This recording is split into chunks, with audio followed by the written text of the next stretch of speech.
अनाथ हुए बच्चों के लिए पीएम केयर्स फॉर चिल्ड्रन योजना के तहत सुविधाओं को वीडियो कॉन्फ्रेंसिंग के जरिए जारी किया।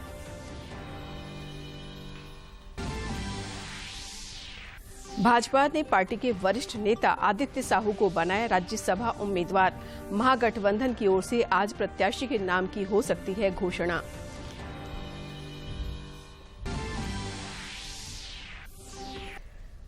मांडर विधानसभा उपचुनाव को लेकर अधिसूचना जारी। 6 जून तक भरे जा सकेंगे नामांकन के पर्चे। 23 जून को मतदान। एमसीएमसी का किया गया गठन। और आईपीएल क्रिकेट में हार्दिक पांड्या ने ऑलराउंड प्रदर्शन से गुजरात टाइटंस ने राजस्थान रॉयल्स को 7 विकेट से हराकर खिताब पर जमाया कब्जा।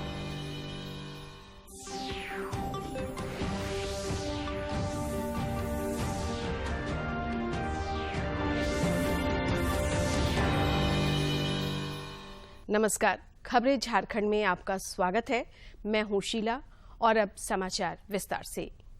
प्रधानमंत्री नरेंद्र मोदी ने आज कोविड में अनाथ हुए बच्चों के लिए पीएम केयर्स फॉर चिल्ड्रन योजना के तहत सुविधाओं को वीडियो कॉन्फ्रेंसिंग के जरिए जारी किया। प्रधानमंत्री नरेंद्र मोदी ने कहा है कि कोविड से अपने माता पिता को खोने वाले बच्चों को स्कूली और उच्च शिक्षा के लिए पूरी सहायता दी जाएगी। श्री मोदी ने वीडियो कॉन्फ्रेंसिंग के माध्यम से बच्चों के लिए पीएम केयर्स फॉर चिल्ड्रन योजना के तहत दिए जाने वाले लोगों की जानकारी देते हुए कहा कि इस योजना से 18 से 23 वर्ष की आयु वर्ग के बच्चों को एक निश्चित वजीफा मिलेगा और 23 वर्ष का होने पर उन्हें 10 लाख रुपए मिलेंगे। रह जाती है, लेकिन जो रह जाता है उसके सामने चुनौतियों का अंबार लग जाता है। ऐसी चुनौतियों में पीएम केयर्स फॉर चिल्ड्रन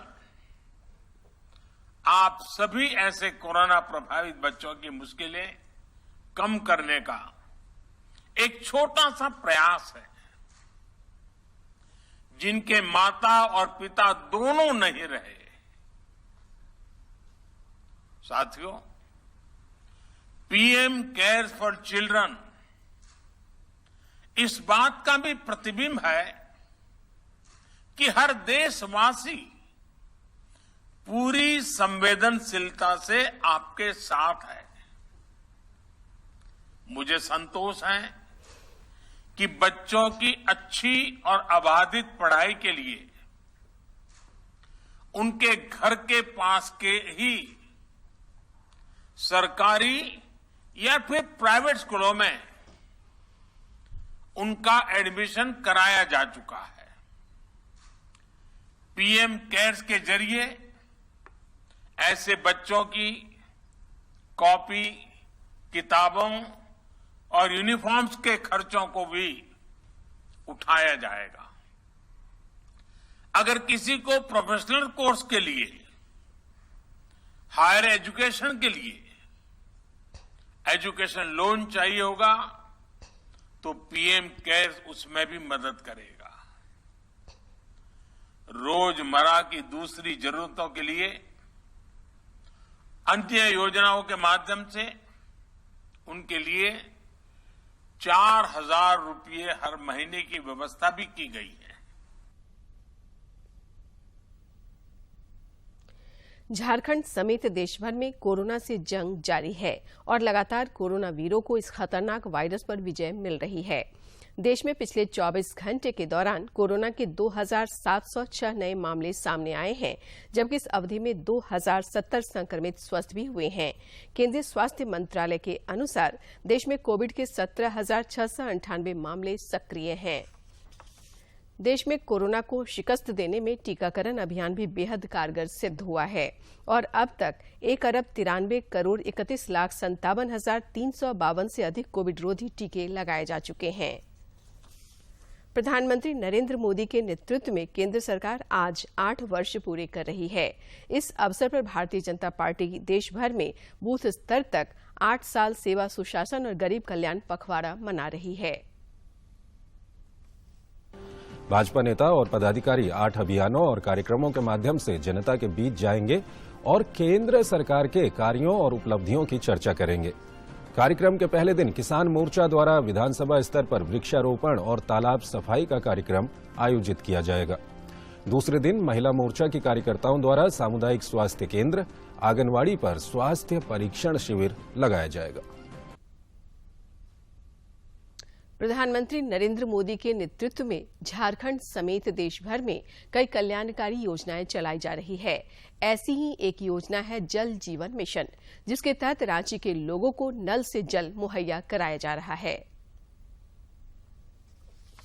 नल नहीं था तो हम लोग जा रहे थे शहीद मैदान, बहुत दूर दूर से पानी ला रहे थे और अभी लगा हुआ है तो बहुत सुविधा हो गया है। पहले बहुत परेशानी होता था, 2 नल था गोलचक्कर में, उसमें भेड़ लगल रहता था, लड़ाई झगड़ा करके पानी भरना पड़ता था। उसके बाद चापाकल था 1-2 गो, उसमें भी भीड़ के मारे लड़ाई झगड़ा होते रहता था। अभी सामने हो गया है नल, तो पहले से काफ़ी सुविधा है। मोदी जी जो कर रहा है ना, बहुत अच्छा कर रहा है। बहुत परेशानी, हम लोग तो मंदिर का नीचे से चेम्बर से पानी लाता था, पानी ला के तब होटल चलाता था, उधर से लाता था, कुआं से पानी लाता था। पहले तो हम लोग नीचे से ला रहे थे पानी, तो नल दे दिया तो बहुत सुविधा भी हो गया। देखिए, पहले तो बहुत सारा दिक्कत पड़ता था, बहुत दूर दूर पानी जा लाना पड़ता था और कहीं पे भी अब जाइए तो भीड़ तो रहेगा ही पानी के लिए सारा जगह में। तो अभी तो ये 500 वाला जो टंकी बैठा हुआ है तो लोगों को सुविधा तो हो रहा है। जल जीवन मिशन योजना के तहत गढ़वा जिले के लोगों को भी नल से जल मुहैया कराया जा रहा है। इस योजना का लाभ लेने वाले लोगों ने केंद्र सरकार के प्रति आभार व्यक्त किया है। पर जो ये सोलर पाइप और जल जीवन निगम से लगाया गया है मोदी जी के द्वारा, इससे बहुत राहत है। लोगों को दूर दूर से पानी लेने जाना पड़ता था और बहुत परेशानी होता था। आज बहुत राहत है, आराम से पानी मिल जा रहा है घर के पास और चारों तरफ सप्लाई भी हो रहा है। ना थी नल तो घरे घरे पानी पिए थिया, कपड़ा उपड़ा फींचे थिया। पहले दूरी जाती है लेवे, तब हो गए घर घर मुझे दी दिले बड़न सरकार दिले बड़न फायदा की मने लगा दिले बड़न ना लगना में दिख रहा है। और वही फायदा बाकी तनी मनी फीचे का चला नहा फायला लइकन के, यही एगो फायदा बा का। केंद्र सरकार द्वारा चलाए गए स्वच्छ भारत अभियान का देशव्यापी असर दिख रहा है। अभियान का ही असर है कि ग्रामीण इलाकों में भी स्वच्छता देखने को मिल रही है। सरकार द्वारा और स्वयं के प्रयास से बनाए गए शौचालय का लोग इस्तेमाल कर रहे हैं। स्वच्छ भारत मिशन ग्रामीण के तहत रांची के कई गांवों में भी इसका सकारात्मक असर दिख रहा है। सुधा कुमारी है और हम मौसीबाड़ी के रहने वाले हैं। जब प्रधानमंत्री जी की तरफ से ये योजना निकाला गया था और हमें मूलभूत ये सुविधा दी गई शौचालय की, नहीं बहुत सारे गांव में अभी भी बहुत सारे जगह पे अभी ये सुविधा नहीं मिल पाती थी और लोगों को बहुत दिक्कत होती थी। शाम के टाइम में इंतज़ार करना पड़ता था औरतों को। और मेरा नाम करुणा लिंडा है, मैं मौसीबाड़ी बस्ती की रहने वाली हूँ। यहाँ पर हम लोग जानते हैं कि पहले तो कुछ शौचालय को लेकर बहुत सारे लोग जागरूक नहीं थे और हम लोग को बाहर जाना पड़ता था। महिला लोगों को, खास करके जवान युवती लोग को ज़्यादा दिक्कत होता था। जगह नहीं था, वही चलते दिक्कत हो रहा था। और क्या होगा, हम लोग को शौचालय मिला तो सुविधा हो गया। तो नहीं था, अब तो पब्लिक टॉयलेट भी बना हुआ है, घर घर शौचालय भी बन गया। तब तो महिला लोगों को भी अच्छा हो गया और लोगों को भी बहुत अच्छा है। पहले शौचालय नहीं था तो बहुत औरतों को दिक्कत रहता था और शौचालय होने के कारण बहुत सा औरत को अच्छा सुविधा हो रहा है।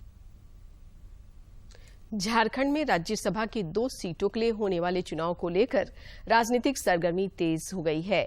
एक ओर जहां भारतीय जनता पार्टी की ओर से पार्टी के वरिष्ठ नेता आदित्य प्रसाद साहू को उम्मीदवार बनाया गया है, वहीं दूसरी ओर महागठबंधन की ओर से आज प्रत्याशी के नाम की घोषणा की जा सकती है।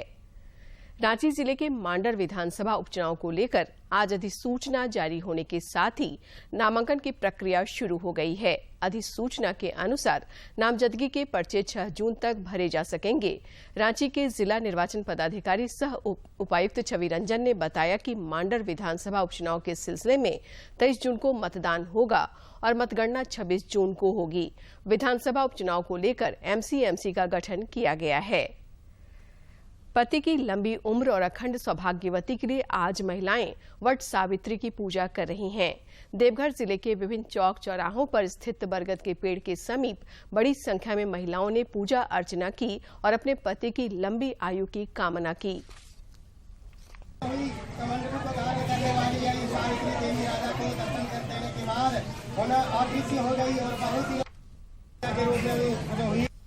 राजा ने, क्योंकि ये एक सत्यवान का कहानी है जिसमें वो मर गए थे तो सावित्री उनको बचाने के लिए यमराज के पास चली गई थी अपने पति का जान बचाने के लिए। इसी कारण ये पूजा किया जाता है अपना पति की लंबी आयु के कारण।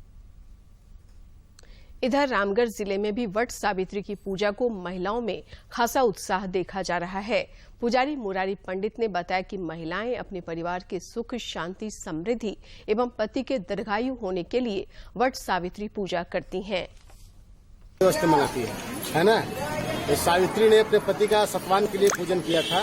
जो भी सौभाग्य स्त्री आज वट सावित्री व्रत करती है उसकी पति की आयु लंबी होती है।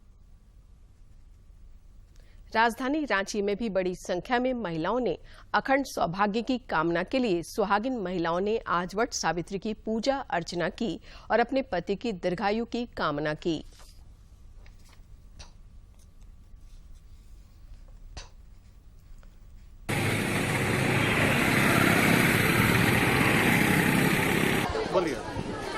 मेरा नाम सोनम है और ये मेरा फर्स्ट टाइम सावित्री पूजा है। फर्स्ट टाइम कर रही हूँ। ये व्रत पति की लंबी उम्र के लिए किया जाता है। उन्हीं की लंबी उम्र की कामना के लिए कर रही हूँ। राजधानी रांची समेत राज्य के विभिन्न इलाकों में पिछले 24 घंटे के दौरान हल्के से मध्यम दर्जे की बारिश रिकॉर्ड की गई। इधर केरल में मानसून ने कल दस्तक दे दी है। केरल में मानसून आने के बाद झारखंड में मानसून आने में 10 से 12 दिन का समय लगता है। मौसम विज्ञान केंद्र रांची के अनुसार 8 से 12 जून के बीच झारखंड में मानसून के प्रवेश करने की संभावना है। और अब कुछ खबर राज्य के विभिन्न जिलों से।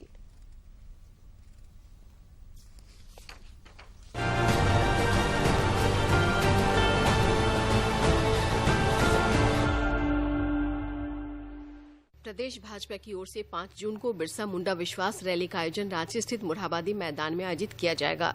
रैली को लेकर प्रदेश भाजपा की ओर से तैयारी शुरू कर दी गई है। भाजपा के प्रदेश प्रवक्ता प्रदीप सिन्हा ने बताया कि बिरसा मुंडा विश्वास रैली को लेकर तैयारी शुरू कर दी गई है। डीवी कपिल देव स्कूल के निलंबित प्रिंसिपल एम.के. सिन्हा को रांची की अड़गोड़ा थाना पुलिस ने पूर्वी सिंहभूम जिले के टेलको कॉलोनी से गिरफ्तार किया है। उन पर दुष्कर्म का आरोप है और स्कूल प्रबंधन ने उन्हें निलंबित कर दिया है। विश्व स्वास्थ्य संगठन की ओर से तंबाकू नियंत्रण के क्षेत्र में उत्कृष्ट कार्य के लिए राज्य तंबाकू नियंत्रण कोषांग झारखंड को इस वर्ष का विश्व तंबाकू निषेध दिवस पुरस्कार देने का निर्णय लिया गया है। स्वास्थ्य मंत्री बन्ना गुप्ता ने इस निर्णय का स्वागत किया है। अग्रवाल सभा महिला समिति की ओर से आयोजित 3 दिवसीय समर कैंप का उद्घाटन झारखंड प्रादेशिक अग्रवाल सम्मेलन के प्रांतीय अध्यक्ष प्रभाकर अग्रवाल ने किया। समर कैंप का समापन कल होगा। समर कैंप में बच्चों की प्रतिभा को निखारते हुए उनके स्किल डेवलपमेंट को बेहतर किया जा सकता है। पारिवारिक मनोरंजन के साथ घर के बने भोजन को बढ़ावा देने के लिए एनटीपीसी कोयला खनन मुख्यालय के स्वयंसिद्ध लेडीज क्लब ने कर्मचारी कल्याण संघ के सहयोग से खाद्य महोत्सव का आयोजन मेकॉन कम्युनिटी हॉल में किया। फूड फेस्टिवल की theme go green to save mother earth था। खेल मंत्री हफीजुल हसन ने कहा है कि राज्य सरकार खिलाड़ियों के विकास के लिए लगातार कार्य कर रही है। इसका आने वाले दिन में बेहतर परिणाम दिखेगा। श्री हसन रांची के खेलगांव स्थित हरिवंश टाना भगत इंडोर स्टेडियम में आयोजित कुश्ती चैंपियनशिप को संबोधित कर रहे थे। राजधानी रांची स्थित रिम्स में एक नवजात बच्चे की मौत के बाद परिजनों ने अस्पताल में हंगामा किया। बाद में बच्चे का इलाज कर रहे डॉक्टर अभिषेक रंजन ने परिजनों को समझा बुझाकर शांत कराया। जानकारी के अनुसार नवजात रिम्स अस्पताल के कार्डियोलॉजी विभाग स्थित 4थे तल्ले के पेडियाट्रिक सर्जरी डिपार्टमेंट में भर्ती था।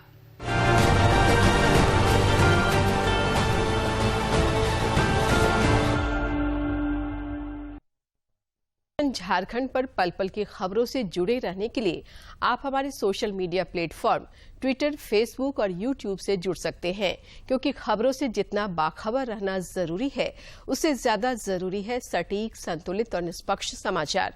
हमारा ट्विटर हैंडल है DD न्यूज झारखंड और फेसबुक पेज है RNU-DDK। आप हमें YouTube channel Jharkhand DD news पर भी देख और सुन सकते हैं। और आइए अब देखते हैं स्वतंत्रता संग्राम में कितना खास है आज का दिन।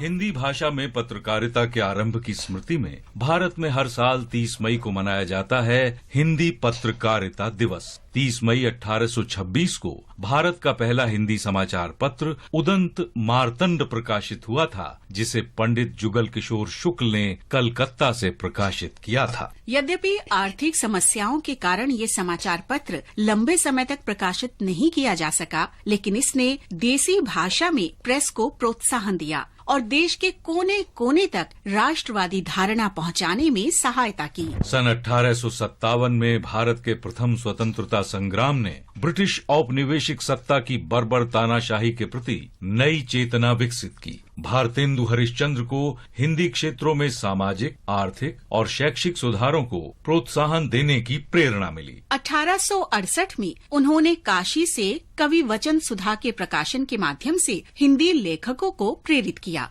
इस पत्रिका के माध्यम से उन्होंने जन चेतना लाने का कार्य किया और स्त्री पुरुष समानता का समर्थन किया। उन्होंने भारत के स्वशासन और संपूर्ण संप्रभुता का स्वप्न देखा। हिंदी साहित्य और पत्रकारिता में भारतेंदु के युग को न सिर्फ हिंदी भाषी लोगों में जागरूकता फैलाने के लिए स्वर्ण काल माना जाता है, बल्कि इसने ब्रिटिश दमन का भी कड़ा प्रतिकार किया। 1903 में सरस्वती के संपादन का दायित्व महावीर प्रसाद द्विवेदी पर आ गया और हिंदी पुनर्जागरण का तीसरा चरण आरंभ हुआ। इस युग के दौरान कविता में सामाजिक, राजनैतिक और आर्थिक समस्याएं मुखर हुईं, जबकि गीतों में सामाजिक जागरण को प्रमुखता से जगह मिली। 1907 में मदन मोहन मालवीय ने प्रयाग से साप्ताहिक साहित्य का प्रकाशन शुरू किया और उसी वर्ष माधव राव सप्रे ने नागपुर से हिंद केसरी निकाला। गणेश शंकर विद्यार्थी ने 1910 में कानपुर से जोशीला और क्रांतिकारी साप्ताहिक प्रताप प्रकाशित किया, जो राष्ट्रवादी युवाओं की आवाज था। हिंदी पत्रकारिता के लिए एक और महत्वपूर्ण योगदान 1913 में प्रभा का प्रकाशन था, जिसे पहले कालूराम गंगराडे और माखनलाल चतुर्वेदी खंडवा से प्रकाशित करते थे, लेकिन बाद में ये 1919 में कानपुर में विद्यार्थी की प्रताप प्रेस से निकलने लगा। प्रभा स्वतंत्रता संघर्ष के लिए एक समर्पित समाचार पत्र था। प्रभा और प्रताप के साथ चांद भी महत्वपूर्ण पत्रिका थी। चांद ने ब्रिटिश उपनिवेशी शासन के विरुद्ध राष्ट्रवाद के बीज बोए और स्वाधीनता आंदोलन के दौरान महत्वपूर्ण भूमिका निभाई। स्वतंत्रता संघर्ष में सहायता करने के लिए 1920 में शिव प्रसाद गुप्त ने काशी से आज का प्रकाशन शुरू किया। 19 अगस्त 1921 को गांधी जी ने नवजीवन का हिंदी संस्करण आरंभ किया। आचार्य शिव पूजन सहाय ने 1922 में मासिक पत्रिका आदर्श का संपादन प्रारंभ किया। कोलकाता से हिंदी साप्ताहिक मतवाला की शुरुआत 26 अगस्त 1923 को हुई, जिसने सूर्यकांत त्रिपाठी निराला, महादेव प्रसाद सेठ, शिव पूजन सहाय, बेचन शर्मा उग्र और नवजादिक लाल श्रीवास्तव जैसे प्रसिद्ध साहित्यकारों को आकर्षित किया। 1928 में कोलकाता से ही बनवारी दास चतुर्वेदी ने विशाल भारत मासिक का संपादन आरंभ किया और 1933 में गांधी जी ने हरिजन सेवक निकाला, जो अस्पृश्यता और गरीबी से उनकी लड़ाई का प्रमुख साधन बना। प्रेमचंद ने 1930 में हंस का प्रकाशन आरंभ किया। उन्होंने भारतीय लोगों पर ब्रिटिश शासन के अत्याचार और दमन को आवाज दी। सितंबर 1936 में हंस के अंतिम अंक में शानदार निबंध महाजनी सभ्यता प्रकाशित हुआ, जो प्रेमचंद की तीक्ष्ण क्रांतिकारी चेतना का प्रमाण है। राष्ट्रवादी विचारधारा के पनपने और प्रचार प्रसार के दौरान हिंदी पत्रकारिता स्वतंत्रता संघर्ष की रीढ़ रही है और उसने जनता को जागरूक शक्त राष्ट्रीय भावना के प्रोत्साहन में महत्वपूर्ण योगदान दिया है।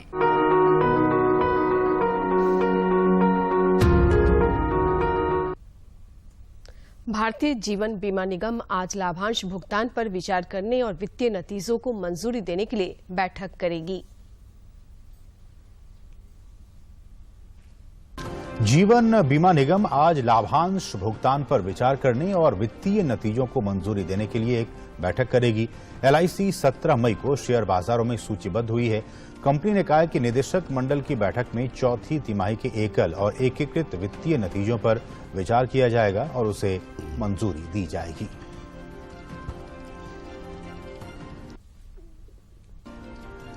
प्रधानमंत्री नरेंद्र मोदी PM किसान सम्मान निधि योजना की 11वीं किस्त कल जारी करेंगे।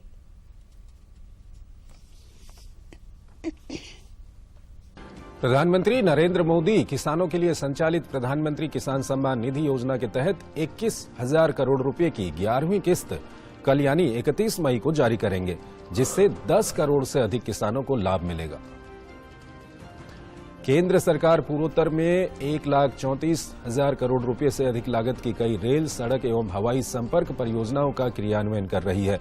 वित्त मंत्री निर्मला सीतारमण ने कल गुवाहाटी में विकास और परस्पर निर्भरता में स्वाभाविक सहयोगी विषय पर एक संगोष्ठी को संबोधित करते हुए कहा कि केंद्र सरकार पूर्वोत्तर क्षेत्र में कई बुनियादी ढांचा परियोजनाओं के विकास पर काफी निवेश कर रही है। केंद्रीय कृषि राज्य मंत्री कैलाश चौधरी ने कल कहा कि सरकार ने देश के नागरिकों को गेहूं की पर्याप्त उपलब्धता सुनिश्चित करने के लिए इसके निर्यात पर रोक लगाई है। चौधरी ने इंदौर में संवाददाताओं से ये बात कही।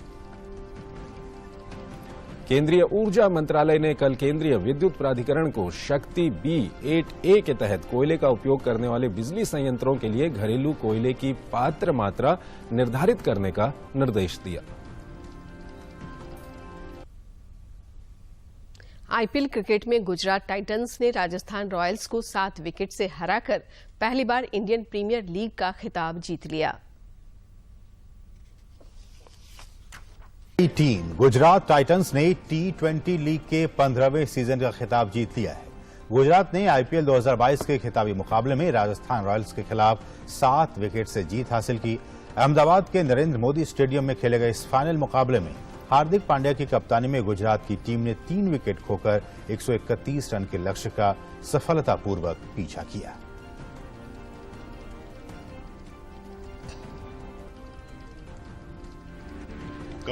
एशिया कप हॉकी के सुपर 4S मुकाबले में कल जकार्ता में भारत और मलेशिया का मुकाबला 3-3 गोल से बराबर रहा। भारत और दक्षिण कोरिया एक-एक मुकाबले की बराबरी और 4-4 अंक के साथ अंक तालिका में शीर्ष पर है। हॉकी की बात की जाए तो एशिया कप हॉकी टूर्नामेंट में भारत ने सुपर 4 के अपने दूसरे मुकाबले में मलेशिया के साथ 3-3 से ड्रॉ खेला। इस मैच में एक समय मलेशिया की टीम 2-0 से आगे थी, लेकिन इसके बाद भारतीय टीम ने जबरदस्त अंदाज में वापसी की और मुकाबले में न केवल 2-2 की बराबरी हासिल की, बल्कि टीम एक समय 3-2 से आगे भी निकल गई। लेकिन अंतिम वक्त में गोल खाने की आदत के चलते भारतीय टीम ने अपनी इस बढ़त को खो दिया और मुकाबला 3-3 की बराबरी पर खत्म हुआ। इससे पहले भारतीय टीम ने सुपर 4 के अपने पहले मैच में जापान को 2-1 से हरा दिया था। भारतीय टीम अब सुपर 4 के अपने अंतिम मुकाबले में कल दक्षिण कोरिया के साथ भिड़ेगी। प्राची यादव ने दिव्यांग जनों के ICF नौकायन विश्व कप में कांस्य पदक जीता है। वे नौकायन विश्व कप पदक जीतने वाली पहली दिव्यांग भारतीय हैं। मध्य प्रदेश की पैरा कैनो खिलाड़ी प्राची यादव ने पैरा कैनो वर्ल्ड कप में भारत के लिए कांस्य पदक जीत लिया है। पोलैंड के पोजनन शहर में आयोजित इस प्रतियोगिता में उन्होंने महिलाओं के 200 मीटर VL2 इवेंट में ये उपलब्धि हासिल की। इसी के साथ प्राची यादव भारतीय कायाकिंग और कैनोइंग में पदक जीतने वाली देश की पहली खिलाड़ी बन गई हैं। इससे पहले प्राची टोक्यो पैरालंपिक में सेमीफाइनल तक का सफर तय कर चुकी थीं। वहीं मनीष कौरव और मनजीत सिंह ने अपनी स्पर्धाओं के फाइनल्स में प्रवेश किया है, जो टूर्नामेंट के इतिहास में पहली बार हुआ है। जयदीप ने BL3 पुरुष 200 मीटर इवेंट के सेमीफाइनल के लिए क्वालिफाई किया था, लेकिन वो इसके आगे नहीं बढ़ सके। 26 मई से शुरू होकर रविवार को खत्म होने वाली इस प्रतियोगिता में ये भारत का सर्वश्रेष्ठ प्रदर्शन है। सोमवती अमावस्या पर आज झारखंड समेत देश भर में श्रद्धालुओं ने आस्था की डुबकी लगाई। सोमवती अमावस्या के मौके पर हरिद्वार में देर रात से ही गंगा स्नान जारी है। लाखों की संख्या में श्रद्धालु घाट पर स्नान कर रहे हैं। और वहीं प्रयागराज में भी सोमवती अमावस्या के अवसर पर लोगों ने संगम घाट पर पूजा की और स्नान किया। ये दो दृश्य इस वक्त हम आपको दिखा रहे हैं, एक प्रयागराज का और दूसरा हरिद्वार का। दोनों जगहों पर अच्छी खासी संख्या में वहां पर श्रद्धालु पहुंचे हुए हैं सोमवती अमावस्या, और उन्होंने वहां पर स्नान भी किया। भारतवर्ष वीरांगनाओं की धरती है। यहाँ हमेशा से शक्ति की पूजा हुई है और समय समय पर इन्होंने अपनी वीरता और प्रतिभा का लोहा मनवाया है।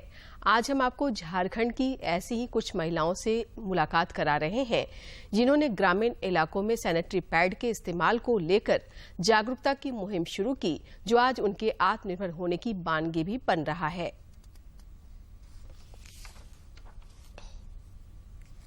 एक दौर था जब महिलाओं के मासिक धर्म को समाज छुआछूत की दृष्टि से देखता था। महिलाओं को उन दिनों में रसोई घर से भी दूर रखा जाता था, लेकिन अब हालात बदल गए हैं। लोगों ने यह बखूबी समझ लिया है कि यह महिलाओं के शरीर में होने वाली एक सामान्य प्रक्रिया है और स्वास्थ्य की दृष्टि से जरूरी भी है। हालांकि अभी भी खासकर ग्रामीण इलाकों की बहुत सारी महिलाएं सुरक्षित सैनिटरी नैपकिन के बजाय कपड़ों का इस्तेमाल करती हैं, जो उनके स्वास्थ्य के लिहाज से बेहद ही खतरनाक है और कई गंभीर बीमारियों को न्योता देता है। ऐसी महिलाओं को माहवारी स्वच्छता के प्रति जागरूक करने और उन्हें सैनिटरी नैपकिन के इस्तेमाल को लेकर उत्साहित करने का जिम्मा उठाया है झारखंड की रांची के एक महिला समूह ने। ये महिलाएं अलग अलग ग्रामीण इलाकों में जाकर महिलाओं को इकट्ठा करती हैं और उन्हें माहवारी स्वच्छता का पाठ पढ़ाती हैं। उसके प्रति लोगों को जागरूक करना, उसके साथ साथ इससे कुछ आय भी बढ़ाना, ये हमारा उद्देश्य था। इसी उद्देश्य को लेकर हम लोग ये काम शुरू किए हैं और इसी के तहत हम लोग गांव-गांव जाके महिलाओं को जागरूक कर रहे हैं कि आपको कपड़े का यूज नहीं करना है और जो प्लास्टिक से बने रहते हैं पैड, उनका भी यूज नहीं करना है। वर्षों पुरानी रूढ़ियों में जकड़े पुरुष प्रधान समाज में इन महिलाओं के लिए यह सब करना इतना आसान भी नहीं था। तब इन्होंने इस अभियान को एक व्यावसायिक स्वरूप प्रदान किया, जिसके बाद न सिर्फ बड़ी संख्या में महिलाएं इनके साथ जुड़ रही हैं, बल्कि उन्हें एक स्वस्थ जीवन के साथ साथ स्वरोजगार का जरिया भी मिल रहा है। और इस कैसे हम लोग आगे बढ़ेंगे ये बोल के बात किए, तो जब हम लोग की दीदी रेखा दीदी जब यहाँ आई तो हम लोग बोले कि कुछ बिजनेस कीजिए, तो ये काम के बारे में हम लोग सोचे। ये काम शुरू करने से पहले हम लोग घर में ही रहते थे। जब से काम शुरू हुआ है घर से बाहर भी निकलने का मौका मिला है और 2-4 हजार रुपया आ भी जाता है। बहुत ही कम समय में इनकी तरक्की का अंदाजा इसी बात से लगाया जा सकता है कि इन्होंने खुद का सैनिटरी पैड तैयार करने वाला प्लांट खड़ा कर लिया है। अब इन्हें और इनके साथ जुड़ी सैकड़ों अन्य महिलाओं की भी अच्छी खासी आमदनी होने लगी है। ये महिलाएं अपने विचारों को और अपने इस प्रोडक्ट को कम से कम पूरे झारखंड में फैलाने का मादा और इरादा रखती हैं। हाँ, मतलब पहले हम लोग भी यूज नहीं करते थे, मतलब गांव का महिला लोग भी यूज नहीं करती थी, तो अभी हम लोग भी यूज कर रहे हैं और गांव का महिला लोग को भी हम लोग बोलना चाहते हैं कि यूज करें। सबको यही हम लोग का उद्देश्य है। जो बीमारी है ना, वो भी हम लोग के लिए सुरक्षा है। इसमें जो हम लोग बना रहे हैं वो पेट को यूज करने से, इसलिए हम लोग चाहते हैं कि जितने भी महिला हैं उसको भी हम लोग जागरूक भी कर रहे हैं और ये पेट को यूज भी करवा रहे हैं। कहते हैं हिम्मते मर्दा तो मददे खुदा। 2 पैसे घर में आने लगे तो इनकी राह में रोड़े बनने वाले भी अब इन महिलाओं के हौसले और इनके भीतर की शक्ति को सलाम कर रहा है। बुंडू तैमारा की ये महिलाएं स्वच्छता पैड के जरिए बदलाव की नई कहानी इस इलाके में लिख रही हैं। ये महिलाएं आज सैकड़ों की संख्या में एकजुट हुई हैं और स्वच्छता पैड के क्या फायदे हैं और महिलाओं को कैसे इसके बारे में जानना चाहिए, ये पूरी जागरूकता भी फैला रही हैं। और इसके जरिए इन लोगों ने एक मुहिम भी चलाई है जिससे सैकड़ों महिलाएं आज जुड़ी है और वो आत्मनिर्भर भी बन रही हैं। अपने सहयोगी अवधेश के साथ मैं दिवाकर कुमार, दूरदर्शन समाचार, बुंडू तैमारा। अंत में मुख्य समाचार एक बार फिर।